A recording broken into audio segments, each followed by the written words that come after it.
कैलाश में गणेश और कार्तिकेय दोनों दशावतारों के बारे में बात कर रहे हैं। दूसरी ओर देवी पार्वती और भगवान शिव दोनों अपने भक्तों को आशीर्वाद देने के लिए पृथ्वी पर जाते हैं। पुत्रों, हम अपने भक्तों को आशीर्वाद देने और उनकी इच्छाएं पूरी करने के लिए पृथ्वी पर जा रहे हैं। वापस आने में हम लोगों को थोड़ा समय लगेगा। तब तक तुम दोनों को इस कैलाश की बहुत सावधानी से देखभाल करनी होगी और अपना ख्याल भी रखना। माँ, आप लोग भी सावधानी से जाए, चिंता मत करें, बहुत अच्छे से ख्याल रखेंगे। कार्तिकेय और विनायक के ऐसा कहने के बाद देवी पार्वती और भगवान शिव एक साथ चले गए। आओ कार्तिकेय, हम लोग 10 अवतारों के बारे में बात करते हैं। हाँ भैया, चलो उस पेड़ के नीचे बैठ के बात करते हैं। तो कार्तिकेय और गणेश एक रवि वृक्ष के नीचे बैठे थे और दशावतारों के गुणों के बारे में बात कर रहे थे। इतना कहकर वे दोनों भगवान कृष्ण के जन्म के बारे में बात करने लगे।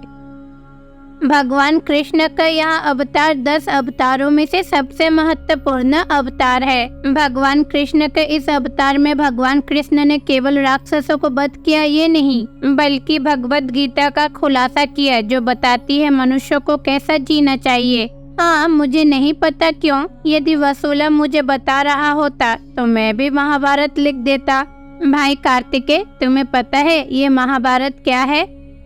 नहीं, क्या है? मैं तो महाभारत के बारे में सब कुछ जानता हूँ, लेकिन मैं ये नहीं जानता कि भगवान कृष्ण का जन्म कैसे हुआ, वो कैसे बड़े हुए, कोई तो मुझे नहीं बताया। हाँ भैया, मुझे भी तो इस बारे में नहीं पता, माँ ने भी कुछ नहीं बताया। चलो माँ के पास चलते हैं, जाके पूछते हैं। अरे भाई कार्तिकेय, तुम क्या भूल गए? माता और पिता दोनों तो भूल गए हैं, याद नहीं है तुम्हें? अरे हाँ, मैं तो इसके बारे में भूल गया। ठीक है, देखते हैं कैलाश में कोई और है कि नहीं।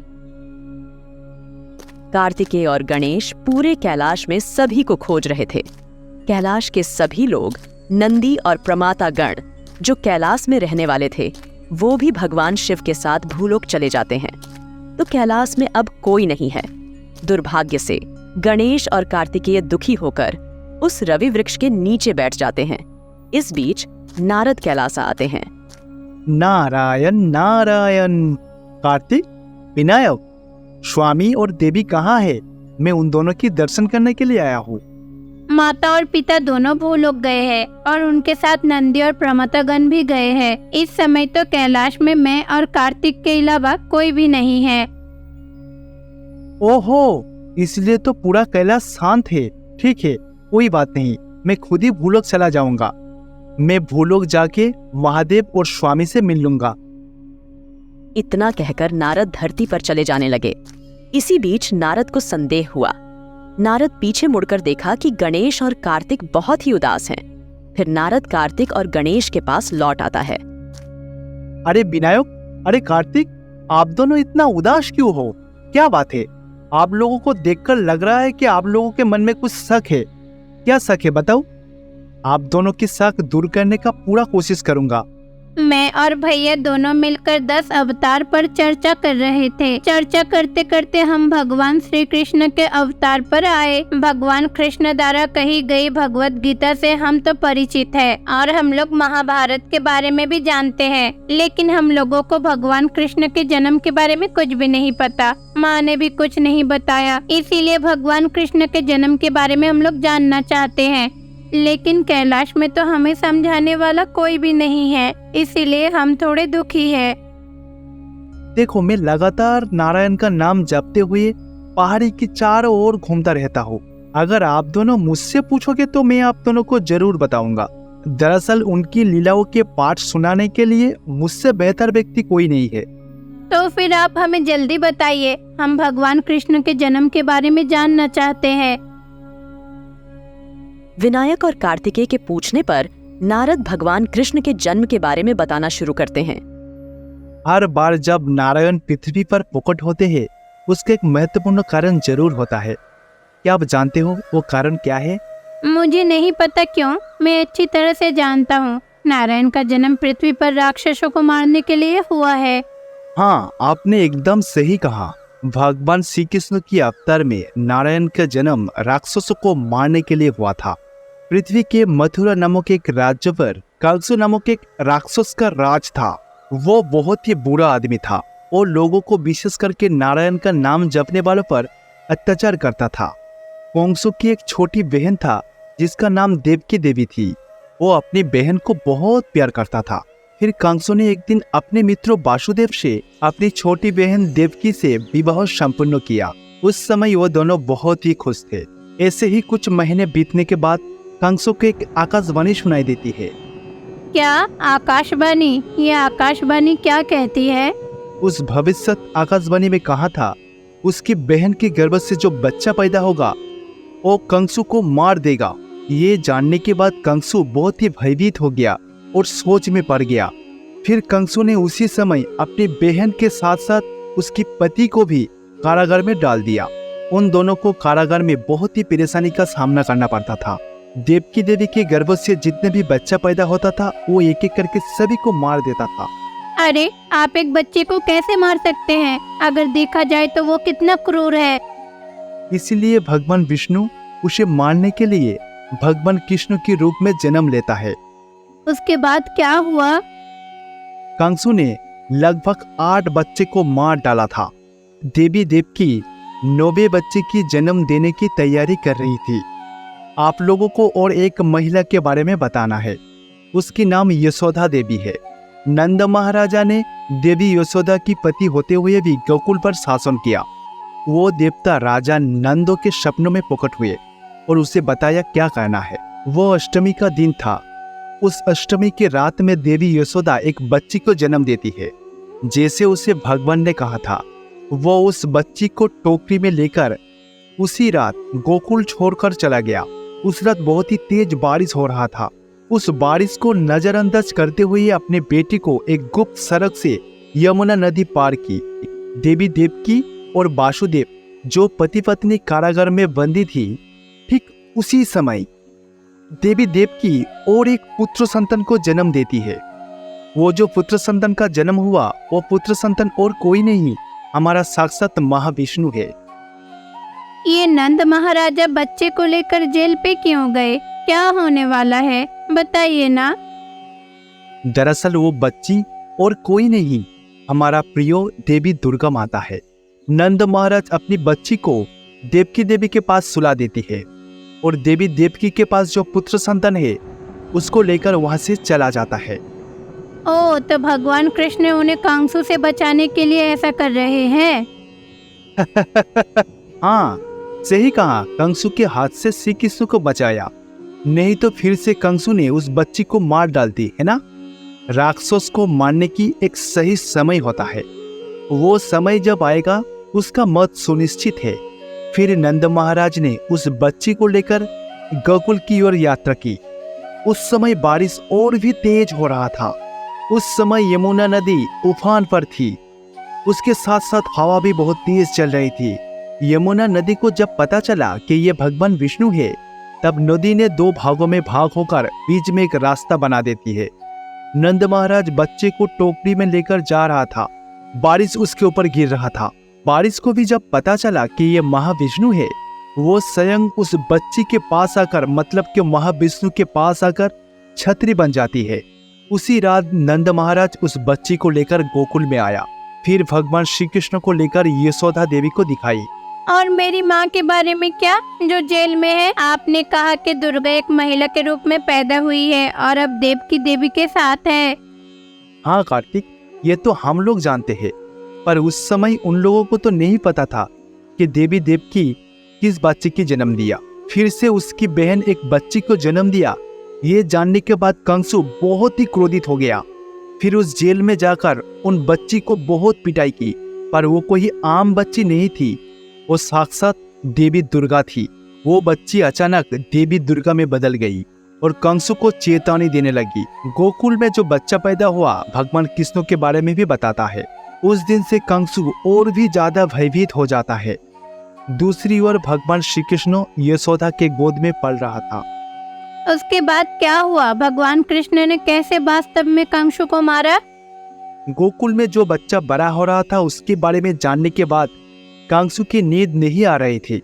वो उस बच्ची को मारने के लिए राक्षसों का एक फौज भेज दिया, लेकिन भगवान श्री कृष्ण जो कर सकता है वो कोई नहीं कर सकता। जब भगवान श्री कृष्ण 11 साल के थे तब अपने बड़े भाई बलराम के साथ मथुरा गया था। वो मथुरा जाते हैं और कंस का वध करते हैं। इसी तरह श्री कृष्ण कंस के वध करने के बाद सारे लोगों को मुक्त कराया। हम भगवान कृष्ण के जन्म के बारे में जानकर बहुत खुश हुए। इसी तरह हर साल रोहिणी नक्षत्र में श्रावण महीने के अष्टमी में ये विशेष दिन पड़ती है जो जन्माष्टमी नाम से जाना जाता है। उस दिन भूलोकवासी भगवान श्री कृष्ण की पूजा करती है। इस प्रकार नारद गणेश जी के साथ साथ कार्तिक को भी जन्माष्टमी के पीछे का कहानी सुनाता है। विश्व में एक नगर था जिसका नाम भद्रावती था। उस नगर में गणेश जी की एक मूर्ति थी।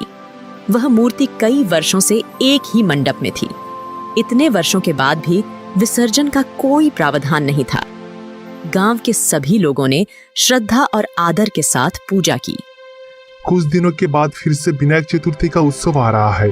हर साल विनायक चतुर्थी का उत्सव आते हैं और चले जाते हैं, पर गणेश जी का ये मूर्ति हम यहाँ से 1 इंच भी हिला नहीं पा रहे हैं। इस मूर्ति को देखकर मुझे बहुत दुख होता है विदैया। ये वो मूर्ति है जो 4 साल पहले स्थापित किया गया था। हमारे गांव के सभी लोगों ने इस मूर्ति को विसर्जन के लिए उठाने की बहुत कोशिश की, पर उठा नहीं पाया। उस दिन से अब तक पूरा 4 साल बीत गया है। 4 साल से हम लोग एक ही मूर्ति को पूजा करके आ रहे हैं। इस साल हम देखेंगे कि गणेश चतुर्थी के उत्सव के बाद ये मूर्ति को विसर्जन कर पाएंगे या नहीं। इस प्रकार रमैया और वीरैया बात करते रहते हैं। दूसरी ओर कैलाशम में भगवान शिव और देवी पार्वती इसी तरह बात करते रहते हैं। अरे पार्वती, आप इतने परेशानी में क्यों हो? विनायक चतुर्थी उत्सव आने वाला है। कल हमारे गणेश जी कैलाश छोड़कर पृथ्वी पर जाने वाले हैं। अब मुझे उसके बिना 9 दिन बितानी होगी। पता नहीं उसके बिना ये 9 दिन कैसे बीतेगी, इसीलिए थोड़ी दुखी हूँ। देखिए पार्वती, आप ये सोचकर दुखी होंगे तो कैसे चलेगा? ये तो नियम है। गणेश कुछ दिनों के लिए भूलोक वासियों के साथ रहेंगे, उन लोगों का समस्या के बारे में जानेंगे, उन लोगों को मदद करेंगे। गणेश की वजह से भूलोक वासियों का कल्याण होगा। ये तो खुशी की बात है और आप दुखी हो रहे हो। यही बात भगवान शिव देवी पार्वती से कहते हैं। वहीं भगवान गणेश दुनिया के हर मंदिर में जाकर पूजा अर्चना की आनंद लेते हुए वह उस प्रसाद को खाता है जो भक्त उसे अर्पित करते हैं, फिर उसके साथ लोगों की भक्ति का आनंद लेता है। ऐसे ही 8 दिन बीत गए। 9वें दिन भूलोक के सभी लोग अपने द्वारा स्थापित की गई मूर्ति को अपने पास की नदी में विसर्जित कर देते हैं। लेकिन भद्रावती गांव के लोगों को काफी परेशानी हो रही थी। आइए विनायक से सभी गांव वालों प्रार्थना करें। इस मूर्ति को इस साल किसी तरह से विसर्जन करना ही पड़ेगा। अरे गांव की नौजवानों, क्या देख रहे हो? चलो इस गणेश की मूर्ति को उठाओ। जब रामाया ने ऐसा कहा तो उस गांव के सभी लड़के भगवान गणेश के पास गए। वे गणेश प्रतिमा को हिलाने की बहुत कोशिश करते हैं, लेकिन वे 1 इंच भी हिला नहीं पाते हैं। मुझे समझ में नहीं आ रहा है कि ऐसा क्यों हो रहा है। हम कई वर्षों से भगवान को विसर्जन करने की कोशिश कर रहा है, पर हर साल हम असफल हो जाते हैं। हमने सोचा था कि इस साल कम से कम भगवान गणेश हम पर दया करेंगे, पर यहाँ से ये मूर्ति तो 1 इंच भी नहीं हिल रहा है। इसीलिए वीर्या और गांव के सभी लोगों को बहुत कष्ट हो रहा है। दूसरी ओर कैलाशम में देवी पार्वती और भगवान शिव इसी तरह बात करते रहते हैं। अरे ये क्या? कुछ दिन पहले तो आप बहुत ही उदास थी, पर आपको इस समय देखकर लग रहा है कि आप बहुत ही खुश हो। क्या बात है देवी? आपकी खुशी का कारण क्या है? 8 दिन से पहले ही भगवान गणेश कैलाश छोड़ के पृथ्वी पर चले गए थे, पर आज 9वां दिन है। भूलोक में तो अभी विसर्जन समारोह चल रहा है। उधर गणेश गंगा माँ में प्रवेश करते हैं और उसके बाद कैलाश में वापस आ जाते हैं। इसीलिए तो मैं आज बहुत खुश हूँ, क्योंकि मेरे गणेश आने वाला है। इस प्रकार भगवान शिव और देवी पार्वती बातें कर रहे थे और पृथ्वी में चल रहे विसर्जन समारोह को देख रहे थे। इस बीच उनकी नजर बदरावती कस्बे पर है। बिना किसी वास्तविक हंगामे के पूरा गांव बहुत दुखी होगा। अच्छा स्वामी, जहाँ पे दुनिया का सारा शहर और गांव में जश्न मनाया जा रहा है, वहाँ ये गांव इतनी उदास क्यों है? इन लोगों को क्या हुआ है, बताइए ना। लगता है कुछ दिक्कत है। चलिए पार्वती, उस गांव में चलकर देखते हैं कि उस गांव की समस्या क्या है।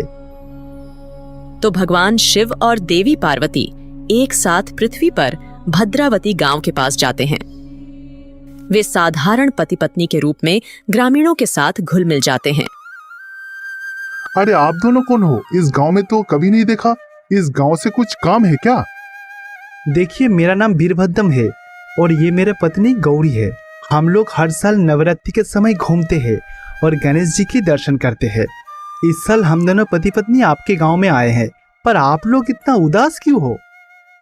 अच्छा, आज तो विसर्जन है, यहाँ विसर्जन कब होगा? तो देवी पार्वती और भगवान शिव उनसे प्रश्न करते हैं। मैं आप लोगों को क्या बताऊं? 4 साल पहले इस मिट्टी की मूर्ति को यहाँ स्थापित किया था। इन 7 दिन हम लोग अच्छे से पूजा किया। हम लोगों का क्या गलती है, यही तो हम लोगों को पता नहीं है। हर साल पूजा खत्म होने के बाद भगवान विनायक को जब विसर्जन करने जाते हैं, विसर्जन नहीं कर पाते हैं। हम लोगों का आखिर गलती क्या है?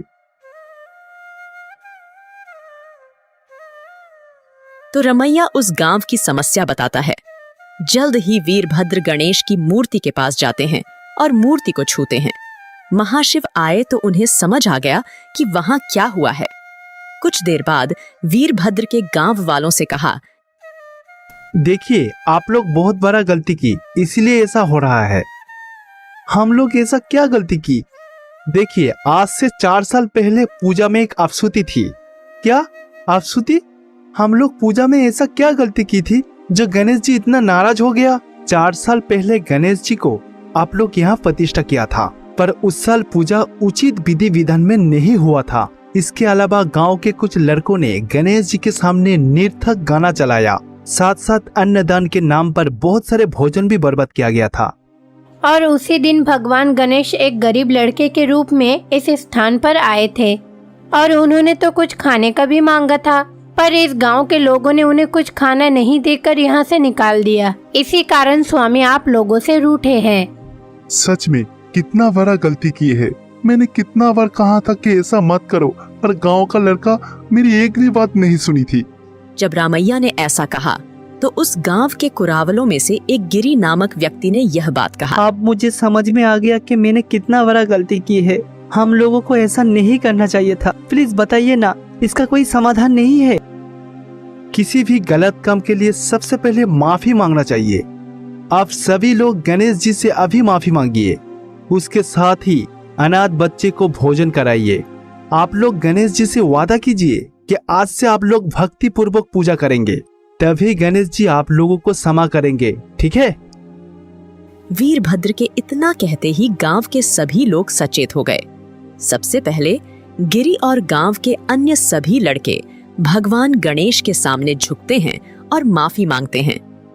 स्वामी, आप जब 4 साल पहले आए थे, हम लोग भक्ति भाव नहीं दिखा पाए। आपके सामने बहुत ही घिनौना हरकत की। प्लीज स्वामी, हम लोगों को क्षमा कर दीजिए। हाँ स्वामी, हमें पता नहीं था कि उस दिन आप किसी अनाथ बच्चे के रूप में आए थे। आपके साथ बहुत ही बुरा व्यवहार किया था। आपको कोई भोजन भी नहीं दिया गया था। उस गलती की वजह से हम 10 बच्चे को भोजन खिलाएंगे, साथ ही कपड़े भी बांटेंगे। इसलिए रमैया और गांव के बाकी सभी लोग 10 अनाथ बच्चों को भोजन और कपड़े मुहैया कराते हैं। गणेश जी का गुस्सा शांत हो गया। आप लोग विसर्जन का कार्यक्रम शुरू कर सकते हैं। तो गांव के सभी लोग ढाक ढोल बजाने शुरू कर देगा। वीरभद्र गणेश की मूर्ति के पास जाते हैं। फिर वह गणेश जी की मूर्ति को अपने सिर के ऊपर उठा लेते हैं। आप इतना भारी गणेश जी की मूर्ति को आप अकेला कैसे उठा लिया? तुम लोग किसी बात का चिंता मत करो, ऐसे सभी चीजें उनके लिए बहुत ही आसान है। तो वीरभद्र गणेश को उठाकर गांव की नदी पर ले आते हैं। सभी बहुत खुश होंगे। वीरभद्र अपने हाथ से गणेश जी को उस जल में विसर्जन कर देते हैं। विनायक का विसर्जन तो हो गया। आप लोग अब खुश हो ना? हाँ बिल्कुल खुश है। हम लोग क्यों नहीं खुश होंगे? आप दोनों पति पत्नी भगवान के रूप में यहाँ आकर हम लोगों को गलती दिखाई और हमें इस समस्या से मुक्ति दिलाई।